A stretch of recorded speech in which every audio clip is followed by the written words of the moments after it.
Reform movement بنائی ہے, اس کا مقصد کیا ہے؟ اور دوسری چیز یہ کہ جہاں پہ آج کل بات ہو رہی ہے کہ جی حکومت آئی نون لیگ کی, وہ کہتے ہیں وعدے کیے تھے اسٹرکچرل ریفارمس کے, ابھی تک ایک بھی کوئی ایسا ریفارم سامنے نہیں آیا جس سے ہم کہہ لیجیے وتھ کانفیڈنس کہہ سکیں کہ جی اسٹرکچرل ریفارمز آئے ہیں ہماری اکانومی میں. جی بریگیڈیئر صاحب. The elitist system is obsolete. جو پاکستان کا اصل مسئلہ ہے نا وہ یہ ہے, اور یہ جو بھی ڈسکشن ہو رہی ہے اس میں اکاؤنٹیبلٹی وہ بھی میں کور کر دوں, should start from the prime minister for good reason. آپ نے بھی کہا, باقیوں نے بھی کہا, سارے لوگ کہہ رہے ہیں پرائم منسٹر سے شروع کریں, لیکن یہ کہنا کہ صرف ایک آدمی کی اکاؤنٹیبلٹی کریں, کوئی بھی آدمی ہو, that is not the right path.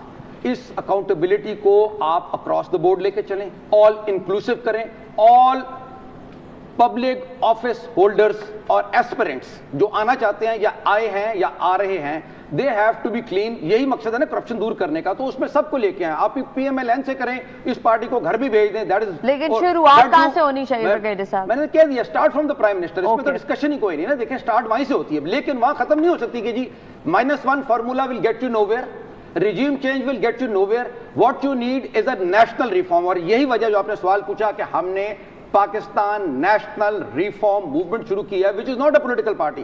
آپ کو پتہ ہے اس وقت 350 پولیٹیکل پارٹیز ہیں, الیکشن کمیشن کے پاس سمبلز ہی نہیں ہیں. So I am not criticising any political party, ان کا اپنا رول ہے وہ ضرور کریں, لیکن اس کے علاوہ ایک پیرلل آرگنائزیشن ہم بنا رہے ہیں جس کا رول صرف پاکستان کو سرو کرنا ہے. It is not to contest elections اور to throw dirt on anybody. Point یہ ہے, اگر آپ ایک نیشنل جس کا ایم ہے to unite Pakistan, defend Pakistan and reform Pakistan. Reform تب ہوگا جس وقت آپ اکراس دا بورڈ کریں گے ہر چیز. So everybody has to be right. But brigadier صاحب, اب جتنا عرصہ گزرا ہے نون لیگ کو وفاق میں آئے ہوئے, اس بار اسٹرکچرل ریفارمز کے وعدے کیے گئے تھے, ابھی تک ایک ایسا کوئی اسٹرکچرل ریفارم آیا ہو تو اگر میری نظر سے گزر گئے تو بتا دیجیے. ناٹ اونلی کہ وہ آپ بالکل ٹھیک کہہ رہی ہیں, اسی لیے تو ہم یہ کر رہے ہیں. اگر اف دے ور ڈوئنگ, کسی نے مجھے پوچھا کہ یہ کیوں کر رہے ہیں, میں کہا جن کا کام ہے اگر وہ اپنا کام نہیں کریں گے somebody else will have to do it.